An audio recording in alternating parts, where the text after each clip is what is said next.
प्यारे दोस्तों, सूरत अल असर में अल्लाह तबारक व ताला कसम खाकर फरमाता है कि ज़माने की कसम, यकीनन हर इंसान नुकसान में है। ये कौन सा नुकसान है जिसके बारे में अल्लाह तबारक व ताला ने ज़माने की कसम खाई है, और यहाँ ज़माने से क्या मुराद है? कौन से ज़माने की कसम? असर असल में है क्या?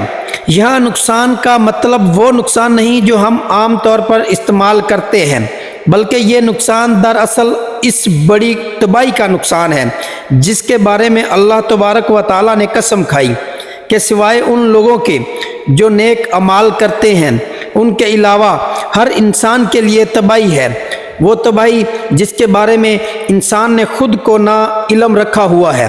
प्यारे दोस्तों, सूरत अल असर कुरान करीम की तरतीब के लिहाज से 103 नंबर सूरत है। ये नाम सूरह की पहली आयत के लफ्ज़ अल असर से मखूज है। ये सूरह जामिया और मुख्तसर कलाम का बेमिसाल नमूना है। इसके अंदर चंद अल्फाज में मायने की एक दुनिया भर दी गई है।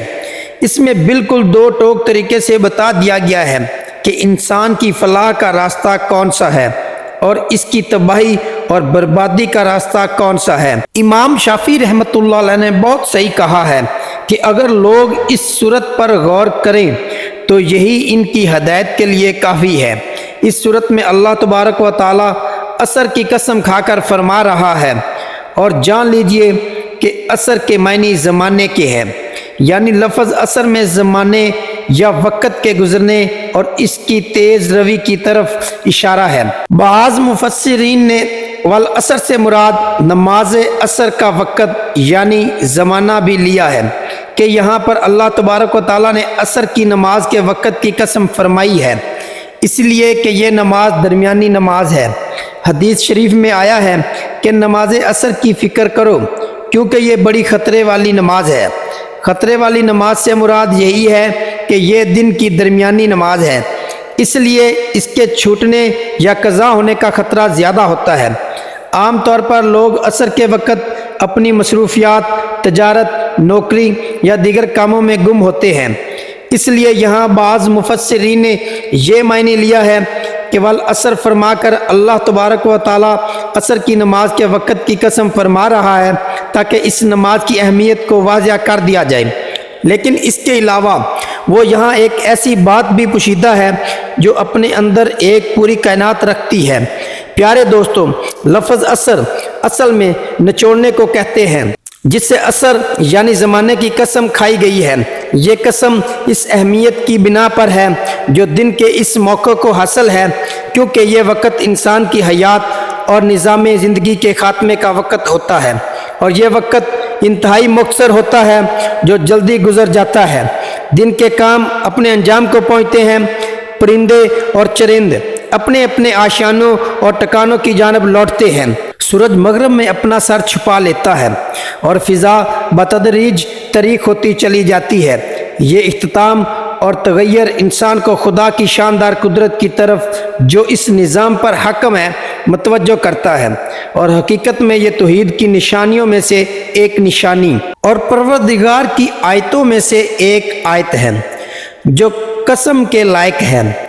इस सूरत की पहली आयत में अल्लाह तबारक व ताला इंसान को ज़माने यानी वक़्त की अहमियत का बता रहा है कि वो लोग नुकसान में हैं जो वक़्त को नहीं समझते, क्योंकि वक़्त एक ऐसी चीज़ है जो गुज़र जाती है और वापस नहीं आती।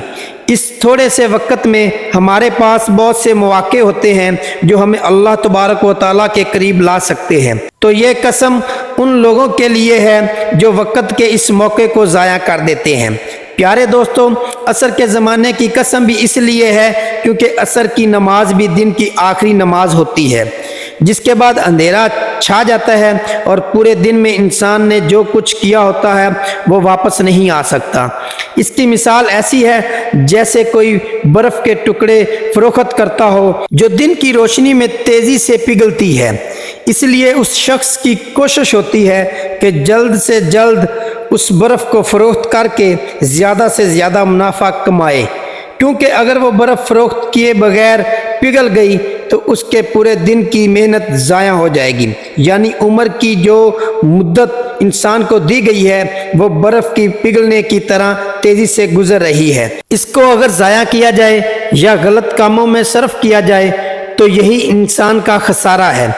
اس صورت میں انسان کا لفظ استعمال ہوا ہے جو واحد ہے، لیکن یہاں پر اس کا مطلب دنیا کے تمام انسان ہیں، کیونکہ یہ صورت جو بھی پڑھتا ہے وہ یہی سمجھتا ہے کہ اس میں اس کے بارے میں بات ہو رہی ہے، جیسے قیامت کے روز ہر انسان اپنے ہی بارے میں فکر مند ہوگا سوائے حضرت محمد صلی اللہ علیہ وآلہ وسلم کے۔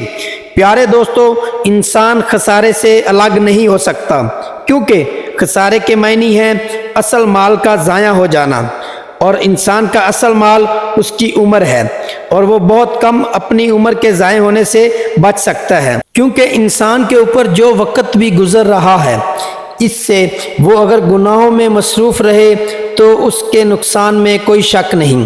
سورہ العصر کی اس آیت میں یہ وارننگ دی گئی ہے کہ ہر انسان اصل میں خسارے اور نقصان میں مبتلا ہے سوائے مومنین اور صالحین کے۔ سورہ عصر وہ 4 نکاتی ایجنڈا ہے جو انسان کو دنیا اور آخرت کی کامیابیوں سے ہمکنار کر سکتا ہے، یعنی ایمان، عمل صالح، تواصی بالحق اور تواصی بالصبر۔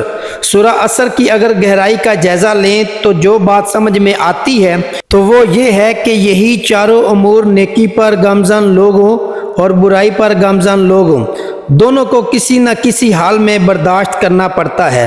مثال کے طور پر ایک چور اگر چوری کرتا ہے تو سب سے پہلے اس کا دل اسے یہ یقین دلاتا ہے کہ یہ کام منافع بخش ہے، اسے کر دو تو تم مفت میں امیر ہو جاؤ گے، گویا وہ اس پر ایمان لاتا ہے، پھر چوری کرنے کے لیے ہاتھ پاؤں مارتا ہے، یعنی عمل کرتا ہے جس پر ایمان لایا، پھر جب وہ چوری کرنے میں کامیاب ہو جاتا ہے تو اپنے جیسے لوگ ڈھونڈتا ہے، ان کو اس کام کی طرف مائل کرنے کے لیے دلائل دیتا ہے، یعنی تواصی بالحق کی شرط پر عمل درآمد کرتا ہے۔ پھر اگر وہ چوری کا پیشہ اپنا لیتا ہے تو ظاہر ہے کبھی نہ کبھی تو پکڑے بھی جانا ہوگا، تو نتیجتاً جو مار اسے کھانی پڑتی ہے اس پر صبر بھی کرتا ہے۔ تو گویا ایک چور کو بھی ان 4 مرحلوں سے گزرنا پڑتا ہے، تو کیوں نہ انسان حق کا راستہ اپنائے، انبیاء اکرام کے طریقے پر چلے تاکہ کامیابی اس کا مقدر بنے، اور تاکہ زندگی کے اس کاروبار میں جس کا اصل سرمایہ وقت ہے، اس سے قیمتی چیز اور کوئی ہے ہی نہیں، اس کی قدر کریں، سمجھیں اور اس کو مفید کاموں میں لگائیں۔ سورۃ العصر کا یہی پیغام ہے جس پر غور کر کے انسان کامیاب ہو سکتا ہے۔ اللہ تبارک و تعالیٰ سے دعا ہے کہ ہمیں نیکی کی بات کو سننے، سمجھنے، اس پر عمل کرنے یعنی نیک اعمال کرنے اور گناہوں سے بچنے کی طاقت و توفیق عطا فرمائے، آمین یا رب العالمین۔ محترم ناظرین، اگر آپ کو میری آج کی یہ معلوماتی ویڈیو پسند آئی ہو تو اسے لائک اور شیئر کر دیجئے، اور میرے اسلامی و اصلاحی چینل کو سبسکرائب کر دیجئے۔ جزاک اللہ خیرن کثیرہ۔ اللہ ہم سب کا حامی و ناصر ہو۔